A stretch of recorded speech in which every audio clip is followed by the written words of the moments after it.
앞으로 한 2, 3년은 AI 투자하는 데 써야 되니까 이 돈을 받는 회사가 이제 수혜를 받는 거죠. 근데 여기서 제일 수혜받는 국가는 한국이죠. 아무도 포기할 수가 없어요. 지금 일단 달려야 되다. 일생일대에 지금 기회가 왔다. 사실 한국 증시가 아무리 생각해도 올해는 진짜 대운 터졌다. 아니 그냥 실적이 역대급으로 계속 찍혀요. 유튜브 채널에서 찍어주는 종목, 여러분 그건요, 여러분이 종목을 발굴한 게 아니에요.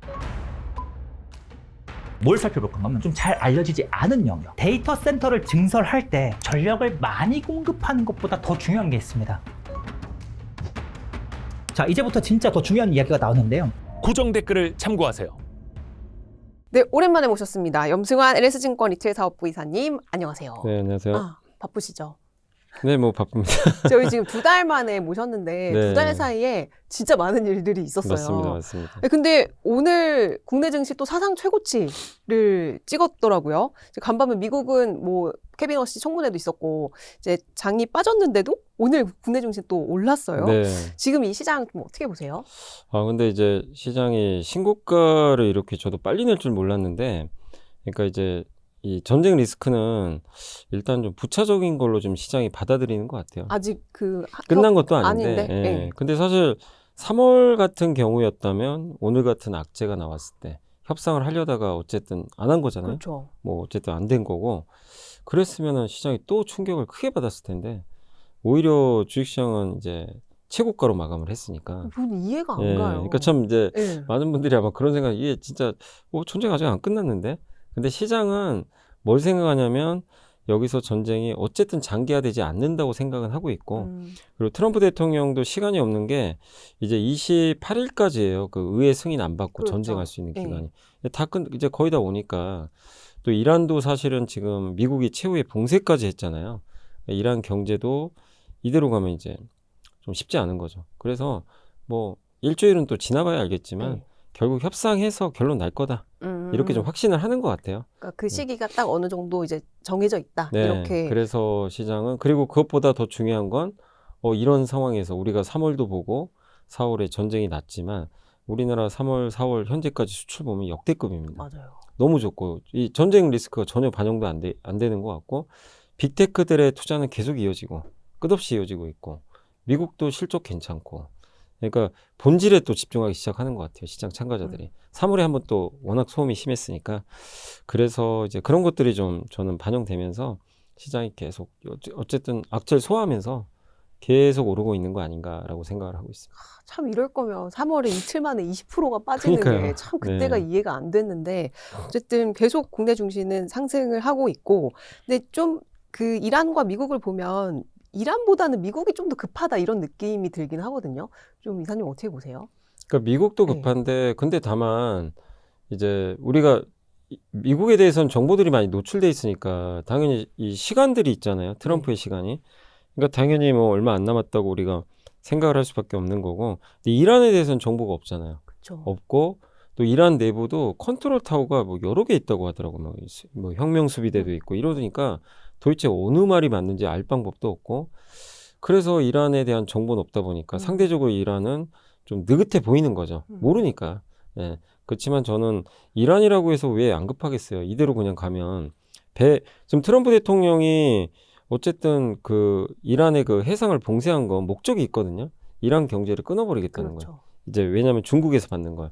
그러다 보니까 그게 계속 이어지면 이란 경제도 사실 버티기 좀 쉽지 않습니다. 그러니까 서로 저는 둘 다 시간 없다.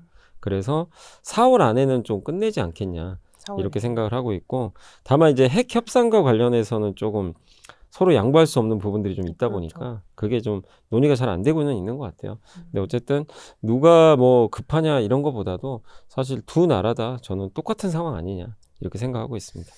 참 경제에 주는 영향이 점점 좀 줄어들었으면 좋겠는데, 이게 국제 유가는 또 좀 불확실성으로 약간 좀 오르긴 했어요. 네네. 근데 이게 아무래도 부담이 될 수밖에 없는데 어느 정도까지 우리가 지금 감내할 수 있을까요? 유가 수준이. 지금 이제 네. 80달러 정도 대죠. 뭐 네. 90달러 왔다 갔다 하는데 이 정도 유가는 충분히 견딜 수 있다고 하더라고요. 특히 이제 미국 같은 경우는 원유 수출국이고, 거기다가 지금 또 유가가 예전에 우크라이나 전쟁 때 120달러까지 간 적이 있었는데, 그때 이제 그 고유가가 계속 유지가 됐으면은 만약에 충격을 받았겠지만 지금 90달러대 정도면 이게 물가에 미치는 영향도 아주 크진 않을 거라고 보고 있고 또 미국 그 물가 지표에서 당연히 휘발유 값이 중요하긴 한데 어쨌든 연준이 결정하는 거는 근원 물가를 보거든요. 근원 물가에는 에너지 값을 빼버리죠. 맞아요. 그래서 그래서 실제로 영향이 생각보다 그렇게 크지 않다. 그리고 뭐 이게 진짜 맞는 말인지 모르지만 보고서 같은 거 보다 보면 뭐 외국 언론에서도 나온 뉴스니까 예전보다는 뭐 유가의 영향력이 떨어질 수밖에 없다. 그러니까 경제에서 차지하는 원유 의존도가 많이 떨어져 있다. 아, 예, 과거랑 좀 다르다.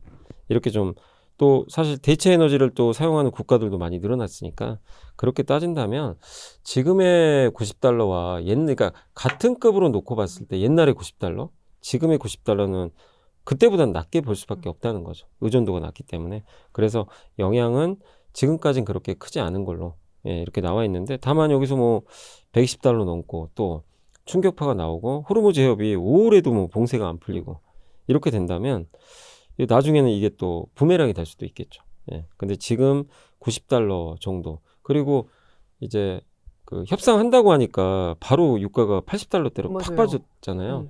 그러니까 결국엔 협상한다는 우리가 가정을 한다면 100달러 넘는 건 이제 쉽진 않은 것 같아요. 그래서 이 정도 유가는 어쨌든 지금 감당은 좀 가능한 예, 유가 아닌가 이렇게 생각을 하고 있습니다. 뭐 좋다는 얘기는 아니지만 예, 예, 예, 예. 감당은 할 수 있다. 근데 또 협상이 돼도 예전처럼은 돌아가지 않을 거라는 또 그런 얘기들도 빨리 있더라고요. 돌아가긴 어렵죠. 예. 당연히 왜냐면 호르무즈 해협이 봉쇄가 풀려도 당연히 이거를 이제 배가 출발해서 오는 시간도 걸리기 때문에 당연히 또 저희 카타르의 기간 시설도 좀 파괴됐고 그거 정상화하는데 시간 걸리고 하기 때문에 60달러로 가긴 쉽지 않아요. 올해 안에 좀 어렵고 근데 내년엔 가겠죠. 어쨌든 끝나면 시간이 걸려도 가긴 갑니다. 방향은 바뀌는 게 아니고 그리고 저도 이제 이번에 보면서 이제 처음에 저도 3월에는 걱정을 되게 많이 했던 게 야 이거 호르무즈 막히면 이건 막히면 안 되는데 왜냐면 전 세계가 난리가 날 그렇죠. 거잖아요. 우리도 난리 나고 근데 참 이게 인간이라는 존재는 참 대단한 것 같아요. 왜냐하면 대체제를 다 찾더라고요. 어떻게 석유 해서든 비축기지가 이렇게 핫해질 맞아요. 줄은 몰랐잖아요. 예. 예. 우리나라도 좀 있었고 예. 그 다음에 저 사우디 얀부항 통해서 이렇게 그렇죠. 예 그렇게 하는 경우도 있고 지금 미국이 수출도 늘리고 있고 대체제가 다 나오는 것 같아요. 그래서 그런 거 보면 대단한 것 같고 또 트럼프도 급했던지 러시아 제재 해제시켜 버렸잖아요. 그러니까 우리가 그러니까 항상 투자할 때 그건 생각하시면 좋아요. 처음에는 극단을 다 반영하는데 이게 좀 시간 지나면 맞아요. 인간은 대체제가 다 나와요. 해결책을 찾으니까 생각보다 그렇게 또 큰 악재가 안 되는 것 같아요. 그러니까 이번 전쟁도 전 다시 한번 좀 그걸 느꼈다. 그러니까 예. 처음에 훅 빠질 때 그때 들어갔어야 되는다라는 이제 뒤늦은 또 그죠. 후회기는, 예, 얼무새가 맞습니다. 또 나옵니다. 네, 간밤에 또 이슈가 있었어요. 케빈 워시 청문회 또 한 거의 2시간 반 정도 했는데 이제 뭐 여러 발언들을 이제 내놨는데 좀 어떻게 보셨어요? 근데 이제 네. 제가 이제 보면서 느낀 건 네. 이제 이게 자료들이 나왔잖아요. 보면서 느낀 건 이제 굉장히 이분이 지금 트럼프의 주문을 받은 것 같아요. 느낌은 그래요. 저도 그런 느낌 받았거든요. 그러니까 네. 이제 독립이라는 얘기를 너무 많이 할 거예요. 연준은 독립적이다. 굳이 안 해도 될 말인데 그렇죠. 누가 모르나요? 네, 그런 얘기 할 건 다 알고 있는데 굉장히 강하게 얘기를 하더라고요. 맞아요. 그러니까 그걸 보면 거기에 대한 불편함이 있었던 것 같아요. 되게 연준이 막 핍박받고 있다. 이런 것들이 있고 결국 그거죠. 케빈 워시 입장에서도 뭐 너 어차피 트럼프 꼭두각시 아니냐. 그렇죠. 실제 그 질문도 했다고 한 네. 것 같더라고요. 그러니까 거기에 대해서 단호하게 아니다라고 한 것처럼 자신은 어쨌든 이제 그 트럼프 행정부에 끌려다닌 사람이 아니다. 이걸 명확하게 얘기를 했기 때문에 그 약속을 지킬진 한번 좀 지켜보시면 좀 좋을 것 같고 또 한 가지가 그거였죠. AI를 되게 기대하고 있더라고요. AI 때문에 인플레이션이 떨어질 거다. 안정화될 거다. 왜냐하면 생산성을 높이니까. 근데 사실 이거는 AI나 이제 과거에도 여러 생산성을 높이는 그런 기술들이 있었는데 그게 물가를 떨어뜨렸다는 증거는 없다고 하더라고요. 명확한. 그렇죠. 근데 이제 이번에도 그 논리를 들어서 어쨌든 생산성이 증가하면 인플레를 낮출 거다. 이렇게 언급을 했기 때문에 이 얘기는 뭐죠? 결국 금리 인하를 좀 얘기한 네. 거거든요. 이제 돌려서 얘기한 거죠. 그렇죠. 예. 그래서 AI가 충분한 효과를 낼 수 있으니까 금리를 이제 인하하는 쪽에 약간의 포커스를 두고 또 얘기를 했고 또 양적 긴축 관점에서는 양적 긴축을 어쨌든 이제 최근에 이제 이걸 멈췄지만 그러니까 연준의 대차 대조표를 좀 줄여야 된다.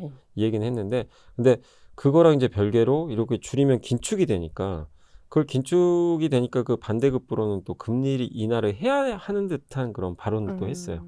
그래서 제가 느낀 거는 금리 인하 하고 싶은 것 같아요, 지금. 이 좀 말들을 종합해 보면. 그렇죠. 그리고 한 가지 저도 이번에 그 용어가 되게 어렵던데, 아무튼 그 연준이 지금 근원 물가를 근원 PC 물가로 이걸 네. 결정을 하잖아요. 근데 근원 PC 물가 말고 새로운 이제 그 지표를 좀 이제 하나 만들어서 그 물가를 좀 쓰겠다고 하는데. 절삭 뭐 맞아요. 그런데, 예. 맞아요. 이름이 한번 이게 자막해 예, 예. 주시면 되겠고, 저도 처음 듣는 용어라. 그래서 저도 이게 뭔가 해서 AI한테 물어봤더니 예. 그거더라고요. 한마디로 너무 계란값이 갑자기 급등하면 물가 왜곡되죠. 예. 아니면 유가가 갑자기 급등하면 물가 왜곡되는 그럴 때는 걔네들 빼버리는 거죠. 다 빼고 중간에 평균가. 그렇죠. 이게 머리와 꼬리를 맞아요. 빼고 예. 근데 그 얘기를 꺼냈다는 건 뭐냐면, 그렇게 하면은 지금보다 물가가 훨씬 낮아요. 지금이 2.9인데 그걸로 계산하니까 2.3 나온대요, 물가가. 그 얘기를 굳이 꺼냈다는 건 뭐죠? 앞으로 이걸 하겠다, 우리. 예. 금리 인하 쪽으로 지금 약간은 저는 몰고 가고 싶은. 그러니까 지금보다 이 데이터를 쓰면 물가는 더 떨어지고, 그 다음에 대차 대조표를 줄여야 되니까 긴축 생기니까 이 반대급부로 금리 인하로 좀 커버해주고, AI로 생산성 늘어나니까 금리 인하 할 수 있고, 이런 것들을 종합해 보면 올해 지금 이 케빈 오씨의 입장에선 금리 한 번 정도는 좀 인하하려는 듯한 그런 좀 저는 인상을 받았기 때문에, 이번 청문회에선 뭐 이게 진짜로 정확히 읽었는지는 저도 잘 모르겠지만 어쨌든 그렇게 좀 생각이 들었고, 다만 저희 회사에서도 이제 여기 연준에 대한 이제 전문 애널리스트가 있어요. 오늘 보고서가 나온 걸 좀 말씀드리면, 네. 케빈 오씨가 그 소수 의견을 얘기한 적이 단 한 번도 없대요. 옛날에도 연준에 있었잖아요. 이사할 때. 예. 예. 뭐냐면 대세에 따르는 스타일이에요. 예. 그러니까 이제 그러니까 이분이 독단적으로 하는 스타일은 아닌 것 같아요. 그러니까 만약에 연준의 어떤 의견이, 자기는 금리 인상으로 만약에 본인이 생각을 해도 연준 대다수가 동결 얘기하면 동결로 가고, 그런 좀 분위기니까. 대세에 따르는. 대세. 예. 그래서 연준 위원들이 전반적인 의견들이 만약에 나오면 거기에 따라갈 가능성이 높다. 그게 좀 약간의 케빈 오씨의 특징 중에 하나다라고 생각하시면 되겠습니다. 금리 인하에 조금 더 방점을 둔 약간 멘트들이었다. 그런 멘트들이었다. 이렇게 또 해석을 하면, 근데 시장은 어쨌든 뭐 이런저런 요인이 있었겠지만 이제 간밤 지수는, 미국 지수는 빠졌어요, 다들 조금씩. 네. 근데 이제 뭐 간밤은 빠졌지만 뭐 우리나라도 그렇고 미국도 그렇고 사실 S&P 나스닥 다 이제 최근 들어서 사상 최고치 또 경신을 했잖아요.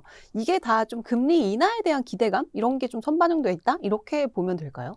금리 인하 네. 쪽으로 여전히 보고 있어요. 이게 이제 미국 그 IB 투자은행들은 네. 한 번 아니면 두 번 정도. 지금 4월 들어와서도 이렇게 자료를 보니까 여전히 금리 인하 기대를 하고 있더라고요.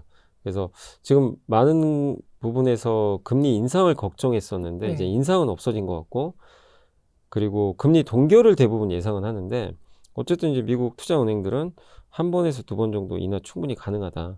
이렇게. 근데 그 근거는 뭐냐면 전쟁이 곧 끝나지 않겠냐. 이렇게 좀 보고 있기 때문에. 그리고 지금 이 유가랑 별개로 서비스 물가나 이런 좀 물가들이 좀 오르곤 있어요. 근데 이거는 연준 의장이 작년에도 얘기했거든요. 올해 1분기 말하고 2분기 초가 물가 제일 높을 거다. 전쟁 나기 전부터. 왜냐하면 이제 이 계산을 해보니까 그때쯤엔 좀 높게 나오지만 하반기에 꺾일 거라고 그랬거든요. 그럼 전쟁만 끝나면 하반기에 미국의 기본적인 물가는 다 꺾일 수가 있어요. 그럼 그거 보고 당연히 연준은 데이터에 의존하니까 이거 물가 다시 꺾였네. 금리 인하할 수 있는 명분이 생기는 거죠. 그래서 최소한 한 번에서 두 번 정도는 할 가능성이 높다.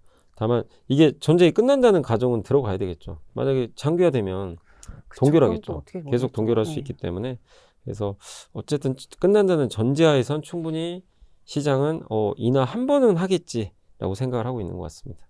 근데 또 보면 뭐 S&P 500, 나스닥 다 사상 최고치라고 하는데 이게 또 빅테크들이 이끌어가는 또 지수는 아니더라고요. 보면 빅테크들은 뭐 실적 발표를 앞두고 있어서도 그렇겠지만 좀 뭔가 주가가 뭔가 기대했던 것만큼은 아닌데, 이런 현상을 좀 어떻게 보세요? 그러니까 요거는 이제 좀 구조적인 문제가 좀 있긴 있어요. 뭐냐면 그 이제 신한투자증권에서 최근에 나온 리포트가 하나 있는데, 어떤 내용이냐면 그 지난 10년 동안 빅테크 시대였죠, 사실은. 그렇죠. 뭐 아시겠죠? M7이 지난 10년간 900% 올랐다고 하더라고요.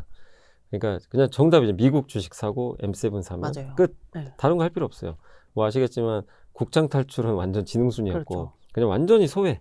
근데 사실 한국만 소외받은 게 아니라 비미국 자산이 되게 많이 소외를 많이 받았어요. 아, M7이 아닌. 예, 예, 예. 중국 증시도 안 좋았고 예. 일본이 좀 밸류업에서 그나마 좀 괜찮았고 뭐 그런 정도였죠. 근데 왜 갑자기 작년부터 바뀌었냐 이거죠. 물론 우리나라가 밸류업 한 것도 있지만 구조적인 문제가 뭐냐면 빅테크들이 사실 챗GPT 처음 나오고 투자를 이제 그때만 해도 AI가 이렇게 될 거라고 생각 안 했겠죠. 투자를 늘리진 않았어요. 언제 늘렸냐면 갑자기 25년부터 맞아요. 공격적으로 늘리기 시작합니다. 이게 해야 된다고 이제 인지를 한 거죠. 근데 이거를 해야 되는 순간 뭐죠? 데이터 센터 깔아야 되는데 데이터 센터 깔려면 돈이 너무 많이 들어가죠. 지출을 해야 돼요. 옛날에 그 IT 버블 때 통신만 까는 거죠. 그 통신만 까는 거를 옛날에는 뭐 정부나 이런 쪽이 했다면 이제 빅테크가 데이터 센터 까는 거죠, 지금. 그들 돈으로. 예. 돈이 많으니까 하는데 근데 이게 왜 미국 증시는 안 좋냐면 이렇게 돈 번 걸 자사주 매입해서 소각해야 되는데 그치. 그 돈이 없어집니다, 예, 예. 점점. 근데 그러다 보니까 빅테크에서 나오는 돈들이 우리나라로 오기 시작하는 거죠. 뭐 우리나라 뭐 삼성전자, 하이닉스 아니면 뭐 변압기 회사, AI 데이터 센터를 만드는 기업들. 그러니까 미국 내에서도 보시면 캐터필러나 GE 버노바나 최근에 뭐 버티브라든가 네. 그 AI 인프라 기업들 있잖아요. 여기 막 다 신고가 나고 있어요. 그렇죠. 뭐 루멘턴 같은 회사들. 근데 빅테크는 정작 안 가요. 그 원리거든요. 빅테크가 돈을 자사주 매입해서 주주한테 줘야 되는 게 아니라 그게 끝나버렸고 앞으로 한 2, 3년은 AI 투자하는 데 써야 되니까 이 돈을 받는 회사가 이제 수혜를 받는 거죠. 그러니까 빅테크는 이제 할인을 받을 수밖에 없는 그런 상황이죠.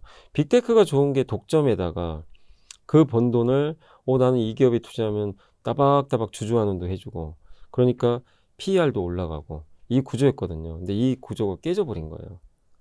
이게 어느 순간. 예. 근데 그러다 보니까 그럼 이 돈이 어디로 가는지 사람들이 눈치를 채고 미국에 있어 그런 관련된 인프라 기업. 근데 여기서 제일 수혜받는 국가는 한국이죠. 맞아요. 대만하고. 그래서 올해 연초 이후로 수익률이요. 코스피가 48% 올랐고 대만이 2등이에요. 28%. S&P 500이 3%. 네. 이 차이가 벌어진 건 여기서 나오는 거거든요. 이게 근데 일시적인 게 아니잖아요. 계속 이어지니까.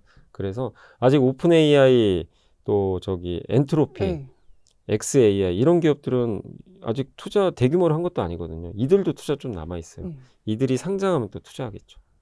그것까지 생각하면 내년까지는 계속 이런 구도로 갈 것 같아요. 그래서 이 논리를 이해하시면 빅테크가 좀 왜 부진한지 그걸 좀 이해하실 것 같고 근데 다만 이 빅테크들도 이렇게 투자하는 이유가 AI 이 투자를 하는 지금 과정에서 여기서 멈추면 일단은 이제 뒤처지잖아요. 그렇죠. 그러면 이제 끝이에요. 사실은 끝이고 이 다음에 다가올 AI 사이클을 이 회사들도 가져가야 되는데 그래서 아무도 포기할 수가 없어요. 지금 일단 달려야 돼요. 다. 근데 몇 년 후에는 승자가 나오겠죠. 누군가는.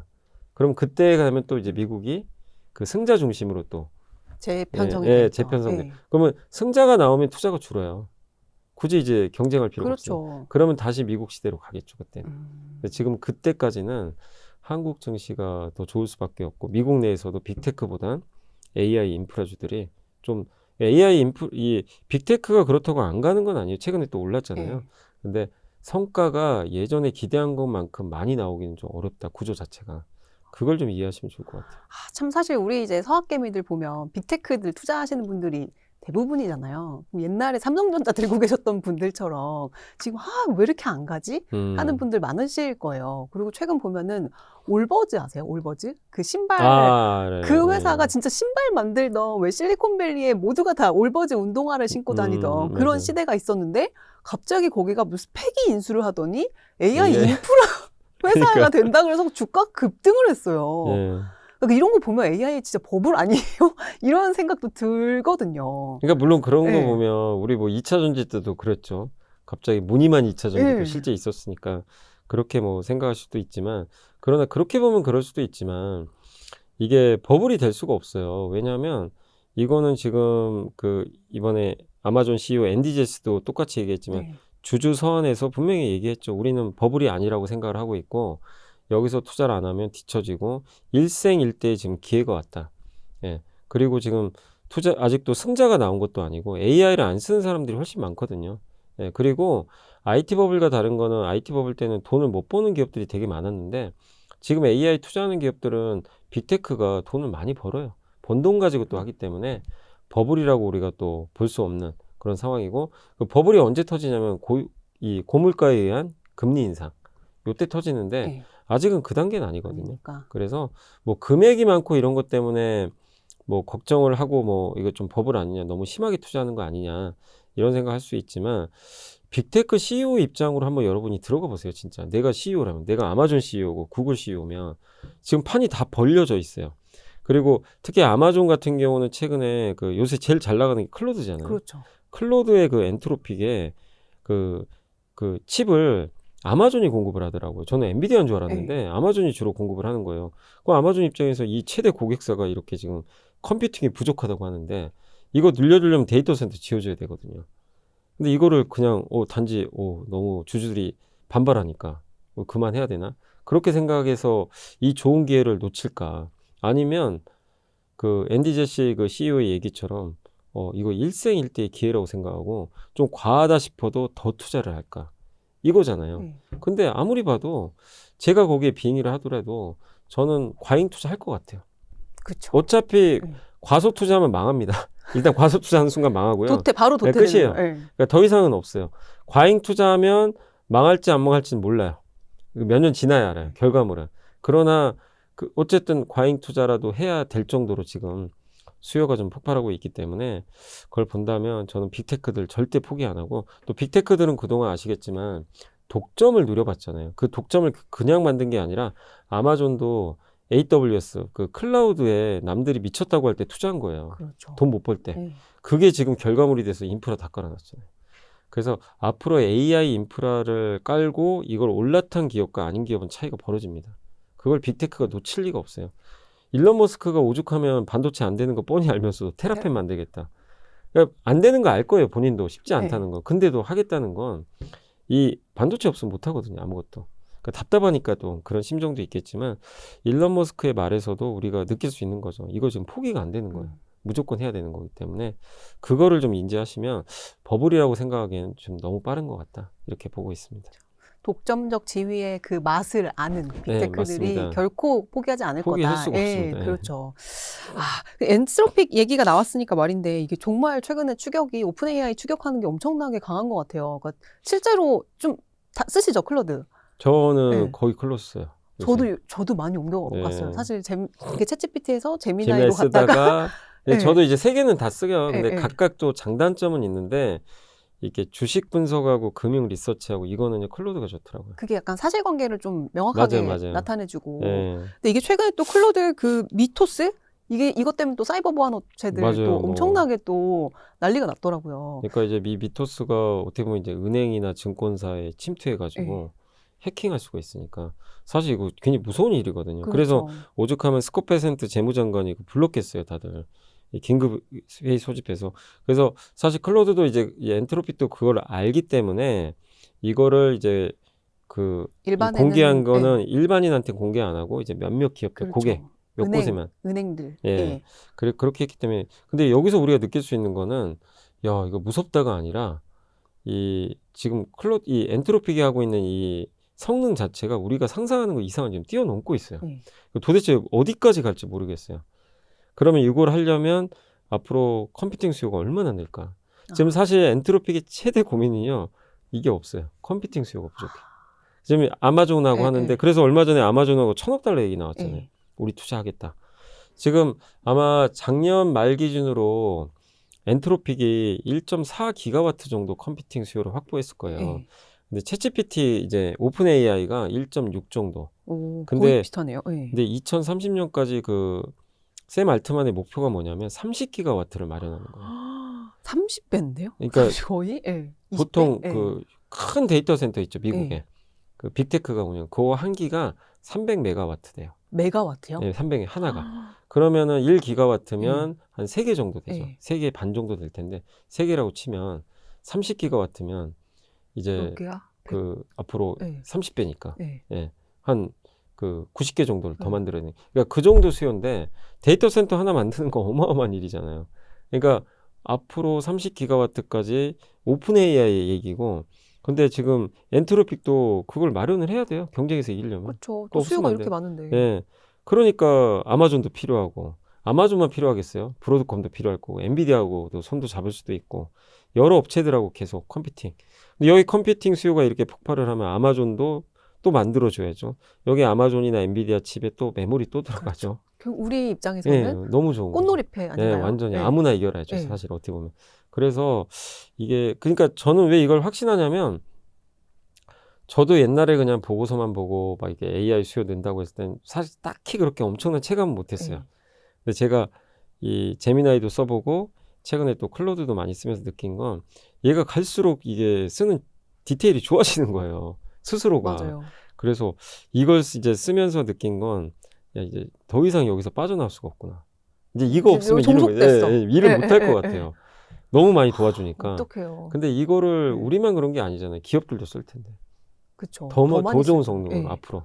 그걸 생각하면, 야, 삼성전자가 내년에 400조 버는 게 그냥 옛날에 와닿진 않았는데, 저도 AI를 이제 계속 쓰다 보니까 조금 더 이제 감이 오기 시작을 하는 거죠. 그래서 저는 한번 말씀드리고 싶은 게, 그 삼성전자나 하이닉스나 미국 빅테크 투자하신 분들은 요 개념은 이해하셨으니까 최소한 클로드라도 한번 좀 깊게 써보세요. 그렇죠. 그 쓴 거랑 안 쓴 거랑은 네. 되게 느끼는 게 맞아요. 달라요. 맞아요. 네. 그리고 저는 이제 카운셀링 할 때 개인적으로도 많이 쓰거든요. 네. 예, 뭐 이런 상황인데 어떻게 했으면 좋겠고 그쵸, 이런 그쵸. 것도 쓰는데 맞아요. 이게 굉장히 다르더라고요. 맞습니다. 그래서 좀 한 번씩 정말 써보시면 좋을 것 같고. 네. 근데 이제 엔스로픽도 그렇고 오픈 AI도 그렇고 올해 다 상장 예정돼 있잖아요. 네, 네. 그럼 또 자금들이 여기로 또 많이 들어갈 텐데 네. 엔스로픽의 이 뭔가 기대감이 무시하더라고요. 엄청난 것 같아요. 예. 그러니까 좀 원래 설레요. 네. 사야 되나? 상장하면. 근데 지금 거의 네. 어쨌든 클로드 성능이 워낙 좋다 보니까 이렇게 좀 상장 이슈도 좀 커지고 있는데, 이거 상장을 하면 이제 주식시장에는 단기적으로는 좀 악재인 게, 네. 이제 수급이 이쪽으로 좀 쏠리니까 변동성은 나오겠지만, 우리 한국 증시는 또 좋을 것 같아요. 이 자금 가지고 또 할 건 뻔하죠. 컴퓨팅 수요 확보해야 그렇죠. 돼요. 이쪽에 투자할 거니까. 예, 예. 그럼 데이터 센터 투자가 한 번 더 일어나고, 제일 걱정하는 게 우리가 그거죠. 미국의 빅테크 4인방이 미친 듯이 투자를 하는데, 이거 언제까지 이렇게 투자할 거냐. 이 많은 걸. 언젠간 좀 줄지 않겠냐. 이 우려가 있거든요. 내년까지 느는 건 다 알아요. 내후년은 어떻게 되지? 근데 오픈 AI랑 엔트로픽이 상장을 하면은 이들이 또 뒤에서 받쳐줍니다. 그쵸. 이들은 이제 돈 받았잖아요. 이걸로 막 지를 가능성이 또 높아요. 여기서 이제 투자가 막 예. 일어났는데 이제 여기를 여기서 옮겨가고 또 투자가 한 번, 일어나고. 예. 그래서 이거는 우리가 좀 네. 바라는 이제 상황인데, 네. 어쨌든 이들의 투자는 이제 IPO가 끝나면 또 본격화될 수 있으니까, 한국 증시는 어쨌든 약간 좀 이제 분위기가 좀 꽃놀이패 같은, 이러나 예, 저러나 예, 이기는 이런 편, 분위기로 우리 좀 편, 가는 예, 것 예. 같아요. 그러니까 결과적으로는 구조적으로나 뭘로 보나 한국 증시가 뭐 하반기도 그렇고 이제 내년 정도까지는 이제 미국 증시보다는 상대적으로 이제 상승. 네. 그 그리고 업사이드가 이제 높다? 또 네. 요것도 제가 인텔은 별로 관심이 없었는데, 요새 이제 그 미국에서도 인텔 주가 좋잖아요, 최근에. 근데 CPU가 좋다는 얘기를 이제 들어가지고 한번 공부를 해보니까, 이게 AI가 이제 세 단계죠. 학습에서 추론 갔다가, 네. 추론 지금 하고 있죠, 열심히. 네. 그러니까 학습은 GPU가 하고요. 네. 추론에서는 주로 이제 그 메모리 반도체가 좀 그렇죠. 많이 필요하죠. 근데 AI 에이전트로 가고 있죠. 네. 비서 역할. 네. 여기는 AI 에이전트가 하는 역할은 한마디로 내가 명령도 하지만 얘가 계획을 세워주거든요. 그렇죠. 어떻게 실행을 하고 네. 순서를 정해주는데, 이 순서 정할 땐 반드시 CPU가 필요하대요. 오. CPU가 없으면 안 돼요. 예, 예. 그러니까 옛날에는 학습할 때는 GPU가 다 썼어요. 예. 그래서 인텔 주가가 망가졌잖아요. 그쵸. 사실 별로 그렇게 필요가 없어가지고. 근데 이제는 GPU랑 CPU랑 에이전트에서는 예. 1대1로 이 빈도가 올라간대요. 오. 그 정도 급으로. 그러니까 그 계획을 세우는데 CPU가 예, 필요한 CPU가 거예요? 반드시 들어가야 된대요. 그러니까 인텔이 지금 재평가 받는 게 예, 예. 그것 때문인데, 여기도 똑같아요. 공급이 없어요. 아. 만드는 네. 이게 우리의 메모리에 부족한 비슷해요. 것처럼. 예. 근데 이게 왜 우리한테 좋냐면, 예. 이 CPU가 시장이 커지면 범용 반도체가 좋아져요. 그렇죠. 또. 왜냐하면 그 GPU 옆에는 HBM이 붙는데, CPU는 HBM이 안 붙고 무조건 범용 반도체만 붙거든요. 그럼 이거는 사실 삼성한테 좋죠. 예. 삼성전자는 HBM보다는 범용 비중이 그렇죠. 높으니까. 그래서 CPU가 또 좋아지는 것도 되게, 이거 생각해보니까 메모리에 또 좋은 이슈거든요. 하나가 또 생기는 예, 예, 거예요. 예. 그러니까 이래저래 사실 한국 증시가 정말 아무리 생각해도 올해는 진짜 대운 터졌다. 이렇게밖에 생각은 안 아니 돼요. 가슴이 막 웅장한데 빨리 이걸 눌러야 될 것 같아요. 아니 근데 그러면 이제 우리 증시 얘기로 돌아와서 사실 해외 IB들 지금 코스피 전망치 다 뭐 8,500 계속 올리더라고요. 이게 그러면 이런 것들이 다 반영이 돼서 올라가고 있다? 이렇게 보면 되는 건가요? 근데 뭐 그들이 올려서 네. 올라가는 건 아니고요. 네. 그들 논리가 맞죠. 이제 올라가는 이유가 지정학적 리스크는 거의 끝나간다. 네. 근데 코스피는 골드만삭스가 8,000 얘기하면서 뭐라고 했냐면 겨우 PER 7.5배다 지금. 너무 싸다. 8,000 정도 가면 PER이 한 10배 되거든요. 10배면 평균이거든요. 네. 그러니까 그 논리를 댄 거죠. 그래서 싼데 AI 수혜까지 받는데 전쟁 끝나가고 네. 한국 증시 좋다. 이렇게 좀 생각을 하는 거예요. 그러니까 그들이 뭐 8,000 불러서 가는 게 아니라 그 논리가 이미 예전부터 작용을 했고 그걸 한 번 더 확인시켜주는 거죠. 이 외국계 증권사 보고서를 통해서 아 외국계도 이렇게 좋게 보는구나. 그리고 이번 그 3월에 우리가 변동성 장세, 지정학적 리스크를 여러분들도 경험하셨지만 무엇보다 중요했던 게 뭐냐면 이 코스피가 6,000을 2월 달에 넘었던 그 배경은 사실 밸류업하고 메모리 실적, AI 수요 네. 요거랑 그다음에 이제 우리나라가 이 어떻게 보면 조방원 같은 그쵸. 이런 이제 기업들, 산업재 기업들이 중국을 대체하면서 미국의 제조업을 도와주잖아요. 이 세 가지 스토리인데 전혀 훼손이 안 됐거든요. 3월에. 전쟁을 지나면서도. 네, 훼손 안 됐고 그 지금도 유효하잖아요. 이 논리로 또 외국계 증권사도 여전히 좋게 보는 거거든요. 그러니까 앞으로도 여러분들이 시장을 보실 때 외국계 증권사가 좋게 본다 이거보다도 왜 지금까지 코스피가 2,500에서 6,000 왔고 이 논리가 무너지면 안 돼요. 이 제일 큰 축은 세 개인데 이 논리들이 이제 하나씩 깨지면 주가가 오르기가 좀 쉽지는 않습니다. 근데 이 세 개 다 지금 탄탄하게 유지가 되고 있기 때문에 그래서 그 논리를 이해하시면 왜 외국계 증권사가 저렇게 좋게 보고 있고 그리고 시장이 이렇게 좀 잘 가는지를 좀 이해할 수 있지 않을까라고 생각하고 있습니다. 근데 또 3월 달에 보면 외국인들이 엄청 팔았단 말이에요. 네. 또 역대급으로 또 팔았던 건데 뭐 그거는 뭐 기계적으로 팔았다고는 하지만 좀 이게 삼성전자 이제 약간 아픈 손가락일 때가 길었잖아요. 그래서 뭐 사실은 뭐 코로나 때 9만 전자, 10만 전자에 들어오셨다가 이제 5만 전자, 4만 전자까지 쭉 들고 계셨다가 원금돼서 바로 파신 분들도 많아요. 그리고 이제 16만, 17만 원에 다시 들어오신 분들도 많고 이런 분들에게 조금 해주실 말씀이 있다면 뭐가 있을까요? 근데 뭐 이미 뭐 지나간 일이니까 어쩔 수 없는 것 같고 그때는 그게 고점 같으니까 파신 거고 맞아요. 사실 그때 뭐 누가 알았겠어요. 이런 20만 원 사이클이 나올 줄은 모르는 건데 다만 이번에 경험하신 분들은 다음부터는 그런 실수를 하면 안 되는 게 주가가 오르고 우리나라 코스피가 오르는 이유 말씀드렸잖아요. 요거랑 그 다음에 그 삼성전자 하이닉스가 오르는 이유도 다 아시잖아요. 또 왜 변압기가 올라가고 방사는 왜 가고 조선은 왜 가고 우주항공 왜 가고 막 이런 것들 다 논리는 아시죠. 근데 그 논리들이 일단 첫 번째는 훼손이 안 됐으면 그냥 가져가는 거예요. 주가 많이 올라갔다 하더라도. 예. 근데 그게 구조적이어야 돼요. 반드시.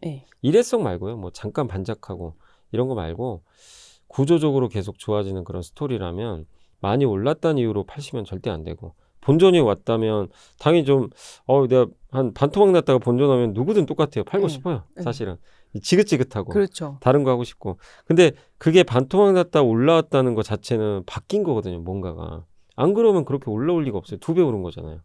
2배를 괜히 오르는 게 아니죠. 그래서 그걸 한번 고민을 해보시고 그 논리가 유지되면 본전이 왔더라도 가져가는 거고 두 번째는 뭐냐면 숫자가 되도록이면 받쳐주는 게 좋아요. 이렇게 갈 때. 근데 삼성전자 하이닉스가 되게 편한 게 아니 그냥 실적이 역대급으로 계속 찍혀요. 그러니까 숫자를 보면서 우리가 투자하잖아요. 그러니까 지금도 싸 보이고. 그래서 실제로 실적까지 같이 곁들여져서 같이 가는 건지 요거를 꼭 보셔야 돼요. 그러면 팔 이유가 전혀 없고 오히려 내가 10만 원에 물려서 10만 원 다시 왔으면 더 살 수도 있는 거예요. 10만 원에. 파는 게 아니라 더 태우는 거죠. 그래서 16만 원에라도 또 사신 분들은 잘하신 거죠, 사실. 지금 결과론적으로. 그렇죠. 근데 어쨌든 그렇게 숫자. 그 대표적인 업종이 뭐가 있죠? 변압기도 있었고 조선도 숫자 나오죠. 그렇죠. 방산 나오죠. 이런 것들은 좋다는 거죠. 다만 그 단지 기대감만 가지고 가는 업종들도 있어요. 로봇? 로봇도 기대감인데 네. 근데 로봇은 구조적이잖아요. 네. 트렌드가. 그렇죠. 근데 그런 거는 쫓아가라는 게 아니라 네. 급 나가면 사라는 얘기죠. 음. 한번 흔들릴 때 네. 구조적이냐 아니냐는 구분하셔야 되겠고 우주항공도 비슷해요. 그 일론 머스크가 이제 상장을 하겠죠. 6월에 상장할 텐데 그것 때문에 많이 올랐잖아요. 쫓아가면 안 되겠지만 그런 기업들이 이제 주가가 흔들릴 때는 이제 또 밑에서 살 수 있는 거고 네. 다만 내가 뭐 많이 물려 있다가 어떤 뭐 그런 기대감만 가지고 주가가 막 엄청 올랐어요. 그럴 땐 일부 팔아도 돼요. 일부 팔고 다시 밑에서 사면 되니까. 그러니까 숫자가 나오냐 안 나오냐를 좀 그것만 좀 구분을 해보자. 그래서 건설주도 똑같은 게 건설업종 요즘에 최근에, 재건 네. 때문에 갔잖아요. 근데 재건도 그냥 기대거든요. 그렇죠. 아직 뭐가 네. 나온 건 없어요. 하나도. 단지 지금 될 것 같아서 뭔가 두 배씩 한 건데 그런데 내가 만약에 어떤 건설주로 옛날에 이 고점에 물려 있었어요. 근데 그 이슈 때문에 최근 2배 올랐잖아요. 그럼 2배가 왔어요. 그러면 이럴 이거는 때는, 팔아도 돼요. 이런 경우는. 네. 숫자가 나온 게 아니니까. 그래서 그걸 좀 잘 구분해서 무조건 번존화사 팔지 네. 말자, 팔자 이게 아니라 그런 것들을 좀 잘 디테일하게 구분하시면 내가 기준을 세워서 이걸 끌고 갈지 팔지를 명확하게 알 수가 있잖아요. 그러니까 그걸 한번 이번 기회에 계속 좀 저는 훈련해 보시면 그렇죠. 네, 좀 좋지 맞아요. 않을까 그것도 다 싶습니다. 훈련이더라고요. 네, 맞습니다. 네. 네. 그러니까 좀 구조적으로 가치가 훼손이 안 돼 있는지, 그 다음에 이제 실적 숫자로 네. 이게 증명이 되는지 이렇게 갖고 가서 훼손이 안 됐다면 이제 지금이라도 계속 네. 가져가는 게 맞고 그게 아니라면 이제 뭐 기대감만으로 네. 갑자기 오른 거라면 이제 차익 실현하는 맞습니다. 예. 것도 좋다. 그렇게 그런 논리로라면 여전히 삼전 한익은 싼 거네요. 그죠. 그래서 네, 네. 저는 이제 계속 말씀드리고 싶은 건 뭐냐면 지금도 물어보세요. 지금이라도 사야 됩니까? 다 계속 그래요. 16만 원, 17만 원, 18만 원. 너무 옛날에 긴 예, 기간을 겪었어요. 예. 그러니까 지금도 이제 그렇게 물어보시면 심정은 이해하죠. 사고 싶어요.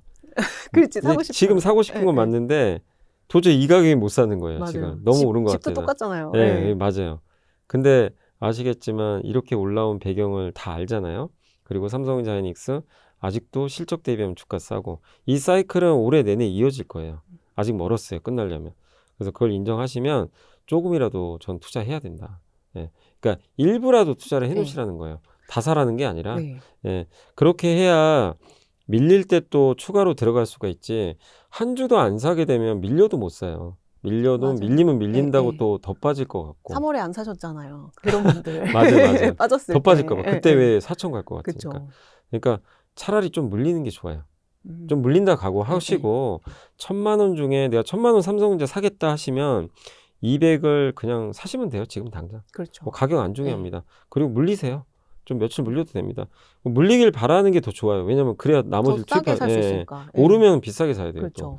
그래서 좀 물리면서 이렇게 나눠서 사야지 어떻게 내가 최저점에 사고 그러겠어요. 그리고 자꾸 오를 때마다 내가 주저주저 하잖아요. 한 주도 안 사면 기회를 안 주고 가는 경우도 있어요. 그냥 계속 그렇죠. 2월 달에 그랬잖아요. 실제. 맞아요. 그게 그러면 정말 진짜 못 수직상승. 사요. 아예. 그러니까 저는 조금이라도 사자. 제가 왜 이렇게 반도체는 좀 자신 있게 말씀드리냐면 숫자가 나와서 그래요. 기대감으로 가는 건 아니니까. 그래서 삼성전자 하이닉스는 뭐 저는 괜찮다 여전히 이렇게 네. 생각하고 있습니다. 알겠습니다. 근데 우리가 또 그래도 뭐 삼성전자 최근에 뭐 파업 이슈도 나오고 뭐 이런저런 뉴스들이 이제 소음들이 나오잖아요. 좀 주의 깊게 봐야 되는 뭔가 위험의 시그널 이런 것들은 어떤 것들이 있을까요? 근데 이거죠. 네. 이제 여러 가지가 있긴 한데 첫 번째가 그거죠. 역시 그러니까 삼성전자 하이닉스의 돈줄이죠. 빅테크들이 투자 줄이는 거죠. 어떤 이유가 생겨서 네. 그걸 이제 우리 기대 못 미치는 투자가 나온다거나 줄인다. 네. 작년에도 마이크로소프트가 뭐 AI 데이터 센터 뭐 줄인다 만다 막 얘기 몇 번 나온 적 있잖아요. 맞아요. 그때마다 흔들렸거든요. 네. 근데 사실은 지나고 보니까 별거 아니었는데 그때는 또 그게 무서웠거든요. 당시에는. 그러니까 지금도 비슷해요. 빅테크 중에 누군가 이탈하면 어떡하지? 혹시? 이제 그런 좀 그렇죠. 약간의 네. 걱정. 저는 안 할 거라고 보지만 모르는 거잖아요, 사실. 그래서 그게 가장 큰 이슈고, 근데 가능성은 높진 않다. 네. 이렇게 생각하고 있고, 또 한 가지가 이제 그거죠. 그런 걸 주저하게 만드는 요인은 이제 금리입니다. 금리가 너무 오르면 빅테크도 요즘에 빚내서 투자해요. 이제 빅테크들도요? 예. 네. 이게 왜냐면 돈이 너무 많이 들어가니까 회사채 어, 발행했잖아요. 네. 돈은 있는데 혹시 또 모르니까 회사채 발행하고, 근데 만약에 금리가 자꾸 오르게 되면 미루겠죠, 투자를. 그래서 금리 튀는 거. 근데 이 금리를 결정하는 것 중에 하나가 물가니까 이게 전쟁이 장기화되면 약간 불안할 수 있는 거죠. 그 부분은. 그렇게 보시면 되겠고. 네. 그리고 이제 이 지금 이제 삼성전자 하이닉스에서 제일 투자하신 분들이 고민이 과거에도 이제 트라우마가 있는 분들이 결국 그거죠. 공급이 느는 거. 그쵸. 공급이 언제 늘 그게 거예요? 시클리컬 네, 사업이니. 맞아요. 예. 그걸 캐치해내는 게 정말 제일 중요한데 미리 알 방법은 사실 딱히 없어요. 왜 모르냐면 내년에 용인 공장이 2월에 완공된대요. 하이닉스. 예. 그다음에 마이크론의 아이다호 공장이 내년 1분기인가 아마 완공될 1분기. 거예요. 삼성의 평택 이제 5번째 공장은 예. 내년 아마 연말로 알고 있어요. 음. 이들이 그러면 이제 지어지면 공급이 늘 텐데 이게 왜 어렵냐면 추정이 공장이 만들어서 이제 생산 들어간다고 바로 이게 공급이 확 느는 게 아니에요. 예. 세팅을 해야 돼 또. 몇 달 세팅하고 장비 놓고 최저가 시키고 그거 몇 달 한 6개월 걸릴걸요. 그거 한 다음에 그러면 우리 됐으니까 이제 바로 100만 개 뽑읍시다. 그게 아니에요. 하면 또 안 나와요. 수율이 처음에. 이게 안 나옵니다. 처음에 네. 새 공장에서. 또 시간이 6개월 또 걸릴 수 네. 있어요. 그러면 본격적인 공급은 28년으로 넘어갈 수도 있어요. 근데 어떤 경우에는 생각보다 빨리 또 공급이 될 수도 있어요. 그게 좀 가변적이잖아요. 그래서 이게 예측이 좀 어려운 거죠. 그래서 최근에 한국은행에서도 보고서가 나온 거지만 내년 상반기까지는 공급은 안 는대요. 어쨌든 용인 공장이 완공돼도 세팅하는데 몇 시간이 달은 걸리니까. 근데 하반기에는 세팅이 끝나니까 그때 적어도 공급은 늘겠죠. 조금이라도. 근데 그게 얼마나 늘지는 몰라요. 이게 데미지를 줄 정도로 느는 건지 그때 수요가 더 폭발하면요. 네. 공급은 20 늘었는데 수요가 100 늘어버렸어요. 그때 당시에. 그러면 이거는 또 공급 는 게 아니에요. 그렇죠. 이게 수요 사이드도 있고 공급 예. 사이드도 있으니까. 그러니까 둘 다 그건 그때 또 생각해야 가봐야 돼요. 되고. 예, 예. 그래서 한국은행도 뭐라고 했냐면 내년 하반기는 유동적이다. 상반기까지는 괜찮은 건 예, 예. 확실하고 하반기 유동적이다. 그럼 모른다는 얘기예요. 그럼 우리도 몰라요, 사실 그거를. 그래서 이걸 알고 싶죠, 당연히. 누구나 알고 싶지만 그걸 알 수가 없기 때문에 그러면 여러분들은 어떤 의사결정 하시면 되냐면 주가는 6개월 선행하니까 내년 상반기까지 괜찮다? 그럼 올해 하반기 하반기까지. 연말까지는 별로 걱정은 없어요. 내년 초대서는 이제 고민을 해야 되는 거예요. 내년 초에는 진짜로 하반기 어떻게 되는 거지? 예, 이 예. 고민. 그럼 그때는 주가가 흔들릴 수도 있다는 거죠. 그때 그 또 이슈들. 수요도 어떤지 좀 살펴봐야 예, 되고. 그럼 그때는 네. 아마 피크아웃도 주장하는 분들 나올 겁니다. 분명히. 나올 거고 네. 이제 사이클 된다. 네. 그 논쟁이 치열하니까 변동성 나오겠지만 올해 말까지는 제가 봤을 때는 방금 말씀드린 요 세 가지 좀 이 부분들은 올해 안에 나올 가능성은 좀 사실은 거의 없다 이렇게 생각을 하고 있습니다. 올해까지는 안심하고 투자하는 걸로 네. 예, 그렇게 생각을 하면 좋을 것 같아요. 그렇다면 뭐 반도체가 제일 이제 메인이긴 하지만 우리가 반도체만 또 볼 수는 없지 않습니까? 또 지금 또 차익 실현 하신 분들도 있고 반도체 외에 좀 주목하고 계시는 섹터가 있다면 어떤 게 있을까요? 저는 이제 그래도 기대감이 나오는 것도 좋지만 그래도 실적 시즌이니까 실적 잘 나오는 업종이 좋을 것 같고 일단 첫 번째가 저기 그 증권 업종. 증권 업종이 스페이스X 때문에 미래에셋이 워낙 올랐지만 그 회사 제외하고는 사실 최근에 좀 부진했거든요. 부진했고 거래대금도 여전히 높은 상태고 실적 좋은 건 다들 아실 거예요. 그리고 정부가 구조적으로 좀 밀어주는 업종 중에 하나죠. 또 국민 참여형 펀드도 아마 다음 달에 나올 것 그렇죠. 같고 국민성장펀드, 뭐 맞습니다. RIA 계좌도 또 있고. 그거 다 증권사나 자산운용사 중심으로 하는 거니까 계속 물이 커지고요. 지금 또 은행에서 아직도 사실 우리가 예탁금이 많이 늘었지만 은행에서 본격적으로 머니무브가 아직은 아니래요. 그래요? 예, 아직까지는. 여전히 예금도 엄청 많고 예금도 또 증가했대요, 오히려. 예. 데이터 보고 저도 놀랬거든요. 사람들 돈이 많나 봐요. 저 은행에서 빠진 줄 알았더니 아닌 거예요, 또. 부동산에서 글로 갔나 보다. 그럴 수도 있어요. 그러니까 이제 은행 자금이 어디로 갈 거냐의 문제인데 그 안 옮겨왔다는 건 뭐죠? 반대로 생각하면 올 여지가 많다는 거죠. 많죠. 그러면 증권주가 당연히 수혜를 받겠죠. 그래서 저는 일단 증권 업종을 좀 괜찮게 보고 있고 또 하나가 조선 업종. 숫자가 나옵니다, 여기는. 당연히 실적 좋은데 수주도 잘 되고. 근데 여기에 이제 숫자도 좋지만 제가 좀 기대하는 건 올해 안에 어쨌든 미국에서 군함 이슈가 계속 나올 것 같아요. 전쟁 때문에. 전쟁 때문에. 트럼프가 이제 이란 전쟁 끝내고 대만 해협에 신경을 안 쓸 수는 없어요. 그렇죠. 중국과의 그게 있으니까 군함 숫자가 절대적으로 부족하니까 일본도 아직은 이제 그쪽 역량이 좀 부족하고 자기네 자위대 위주로 하잖아요. 그렇죠. 수출은 어렵고. 근데 우리나라는 수출할 준비는 돼 있는데 미국 법에 의하면 미국의 군함은 미국에서 만들어야 되니까 이거 법을 고쳐줘야 되는데 트럼프 대통령이 아마 그걸 개정할 수도 있고 어쨌든 지금 한국에서 먼저 만든 다음에 미국에 보낼 수도 있고 여러 가지 옵션들이 있는데 결국 우리의 도움을 받아야 돼요. 급한 건 미국이다. 안 받으면 못 만듭니다. 애초에 불가능하기 네. 때문에. 그래서 한국이 미국에 군함을 어쨌든 만들어준다는 거 되게 놀라운 일이잖아요. 예. 근데 그 밸류를 이제 받을 시기가 다가온다. 그리고 기본적으로 실적 좋고 네. 또 한 가지가 LNG. 미국에서 LNG 수출이 늘어났죠. 네. 왜 카타르가 막히니까. 그렇죠. 그러면 LNG 프로젝트가 더 많이 늘어날 거예요. 그럼 배가 필요해요. 아, LNG 운반선 또 만들어야 네. 됩니다. 이런 것까지. 네. 근데 중국에다 맡길 수는 또 없고. 없으니까. 그래서 저는 조선업종도 조선이 작년에 또 하반기에는 좀 그랬어요. 예, 예. 그러다 최근에 좀 부진했거든요. 예, 예. 이 조방원 중에 제일 부진했어요. 맞아요. 그래서 이제 유독. 조를 빼는 분들도 예, 게 쓰 근데 나오. 이제 오늘 방송하는 예. 날 기준으로 갑자기 급등했는데 예, 예. 근데 참 조선도 AI가 더 붙어 저도 이것도 상상도 못했는데 조선에도 AI가 붙었어요? 현대중공업이 오늘 공시했잖아요. 예. 뭐냐면 미국의 AI 데이터 센터 운영하는 회사 같은데 인프라 기업인데 예. 거기에 선박 그 힘센 엔진이라고 있어 보조 엔진인데 그 발전기 같은 거예요. 네. 선박에 추진하는 게 아니라 발전하는 네. 건데 그 엔진을 공급하는 공시가 나온 거예요. 오. 데이터 센터에 있는 데이터 센터 전기가 없어요 지금. 그러니까 그쵸. 오죽하면 선박 엔진까지 빼가지고 아, 전력 부족으로 선박에 예, 있는 엔진을 그걸 쓰면 된대요. 진짜요? 그러니까 현대중공업계 그게 되나 봐요. 어머머. 그러니까 오늘 공시 떴어요. 예, 예. 실제 이거는 기대가 아니라 이거- 실제 예. 진짜 나온 거잖아요. 저도 그 공시 보고 깜짝 예. 놀랐거든요. 아, 이게 그래서 조선이 또 AI 데이터 예. 센터랑 요새 연결이 그래서 되는. 엔진이 급등한 거예요. 아, 그렇구나. 예. 근데 물론 이거는 네. 처음엔 기대감인데 현대중공업이 기대만 하지 말고 우린 진짜 공급했다. 예. 이걸 보여줬거든요. 그러면 더 좋을 수밖에 없는 거니까. 저는 그래서 조선이 참 이게 되게 매력적이에요. 또 예. 재밌는 게 많아요 지금. 근데 조선 지금 퍼가 어느 정도 돼요? 뭐 그때 보고서 네. 보니까 올해 기준으로 한 23배 정도? 된 기- 산업재 네. 평균이 40배가 넘는데 와, 그러니까 비싸진 않죠. 상대적으로. 산업재 평균이 40배예요. 40배. 그럼 진짜 삼성전자 하이닉스는 되게 너무 싼 싸다는. 근데 못 믿는 생각만 거예요. 이거 계속 드네요. 계속 왜냐면 너네 이렇게 잘 버는 거 언젠간 픽아웃이다. 아. 이 논리를 갖다 대니까. 근데 조선도 어떻게 보면은 사이클이 사이클이 좀, 있는데 예. 사이클이 근데 많이 옅어졌죠. 그쵸. 왜냐면 LNG 수주 꾸준하고 여기에 미국 군함은 사이클이 없잖아요. 맞네요. 미국 선박 네. 만들어줘야 되는데 상선부터.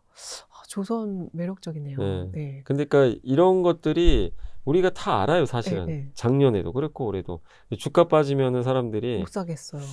안 사요. 알면서도 이제 안 할 것 같은 거예요. 막 군함도 안 할 것 네, 같고 네. 근데 또 주가 오르잖아요.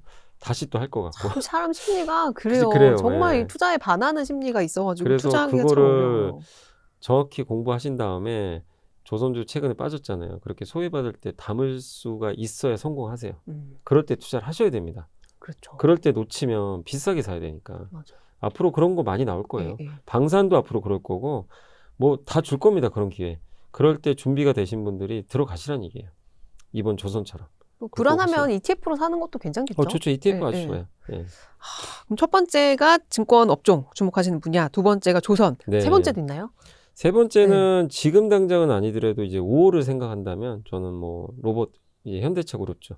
아직도. 예, 왜냐하면 저는 이제 지금 실적 시즌이다 보니까 로봇은 실적과 무관하잖아요. 예. 그래서 거기가 튀긴 좀 어려워요. 그렇죠. 지금 또 최근에 모멘텀도 네. 없는 상태다 보니까 좀 시간은 걸리겠지만 5월 중순에 실적 시즌이 끝나거든요. 그럼 다시 모멘텀으로 사람들의 시선이 옮겨갈 수가 있어요. 오히려 실적 시즌이 끝나면 예, 예. 사람들 숫자에 이제 관심이 떨어지겠죠. 예. 아무래도.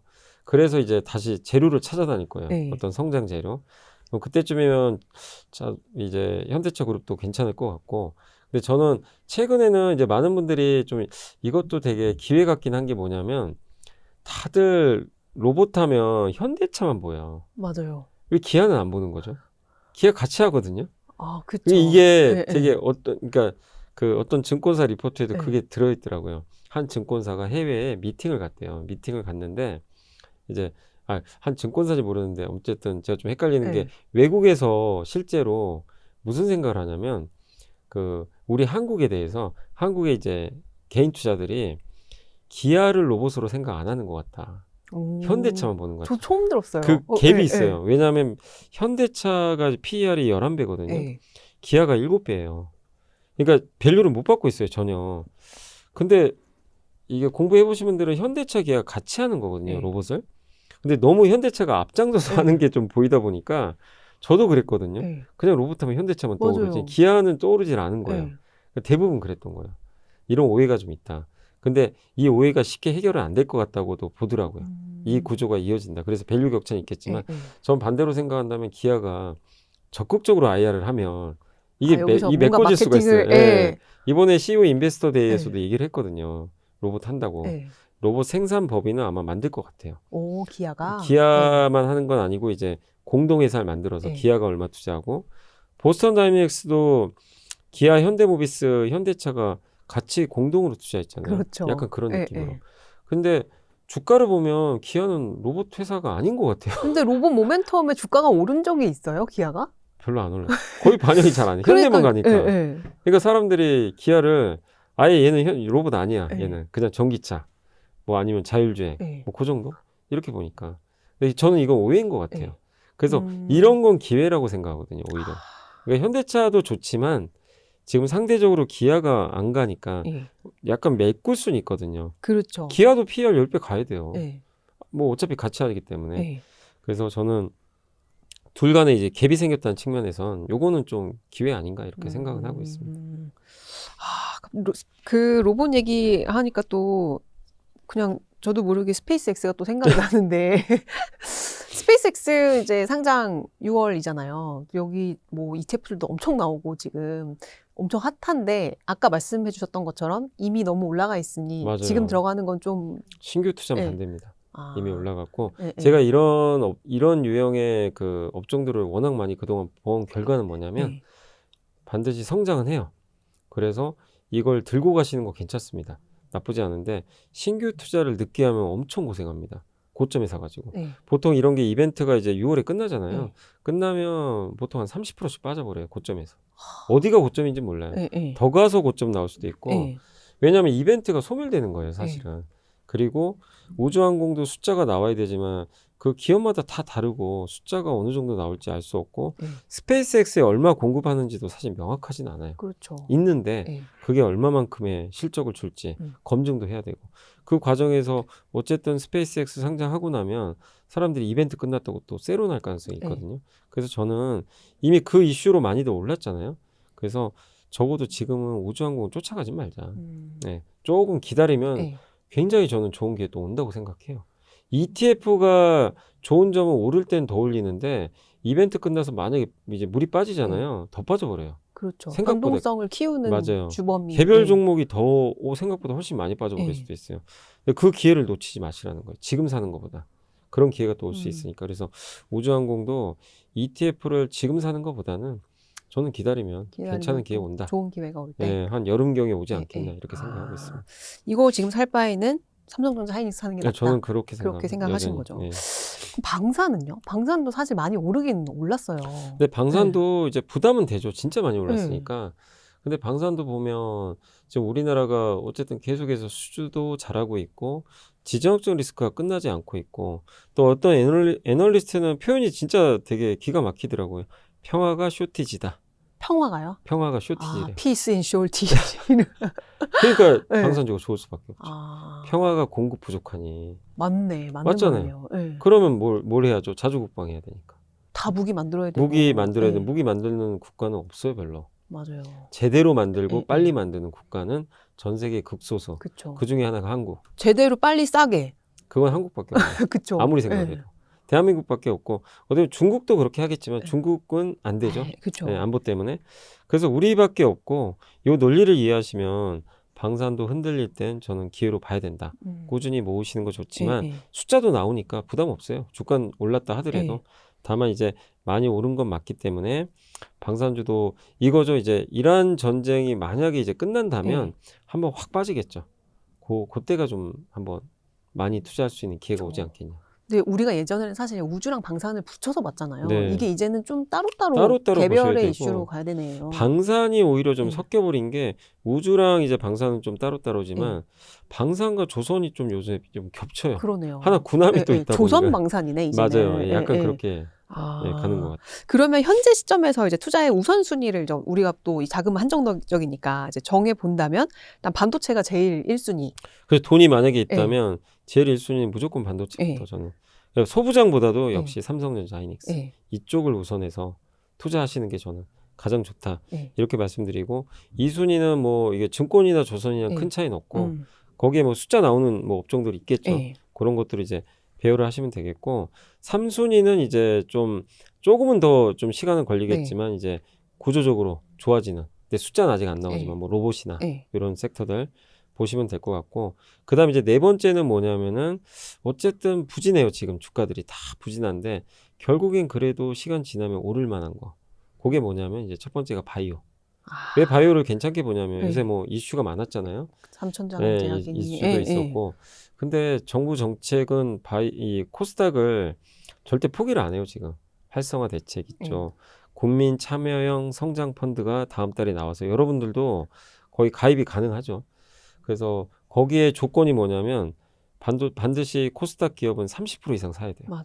코스닥 기업 중에 특례 상장한 기업이에요. 네. 특례 상장은 적자인데 이제 보통 상장해 주는 거. 그렇죠. 대부분 바이오입니다. 거기 들어가는 게. 그래서 전 바이오가 네. 수급 이슈가 좀 생길 것 같아서 지금은 부진하지만 네. 그런 것들은 이제 정해진 수준이니까 안 좋은데 이런 게 있네 스케줄이 그럼 미리 사는 거죠. 그런 것도 지금이 이제 기회네요. 저는 네, 오히려 네. 그래서 지금 뭐 삼천당 쇼크나 이런 것 때문에 좀 안 좋지만 네.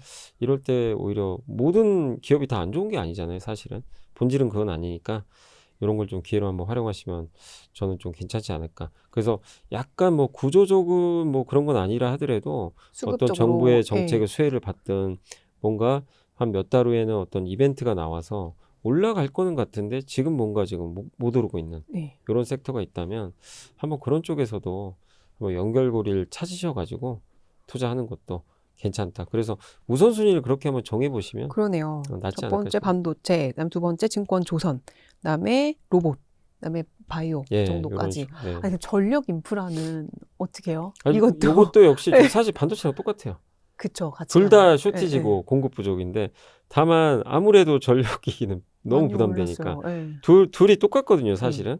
근데 둘 중에 하나 선택한다면 이쪽을 가야죠. 그렇죠. 반도체는 싸니까. 맞아요. 그래서 그 선택의 문제인 것 같아요. 근데 굳이 전력기기를 팔고 네. 가진 마세요. 음. 갖고 있는 분들은 가져가셔도 되는데 내가 신규로 산다면 둘이 비슷하다면 되도록 저평가된 게 나니까 그런 경우에만 이제 반도체를 하자. 이렇게 좀 보고 싶습니다. 역시 압도적 1위는 반도체네요. 네. 지금 뭐 뭘로 보나. 아, 그렇구나. 이 코스닥은 사실 뭐 코스닥 액티브 나온다고 했을 때 한참 막 떠올랐다가 또 삼천장 제약 이슈 나오고 또 훅 꺼지고. 근데 정부의 지금 방침은 여전히 뭐 부동산보다는 맞아요. 자본시장 쪽. 네. 그다음 코스닥 활성화한다는 거는 변함이 없는 거겠죠? 맞아요. 예, 그러니까 예. 원래 코스닥 3천 얘기를 했지만 사실 그건 이제 상징적인 그냥 지수일 뿐이고 네. 사실 이제 정부의 의지가 그만큼 강력하다. 그래서 앞으로 계속 나올 겁니다. 정책들이.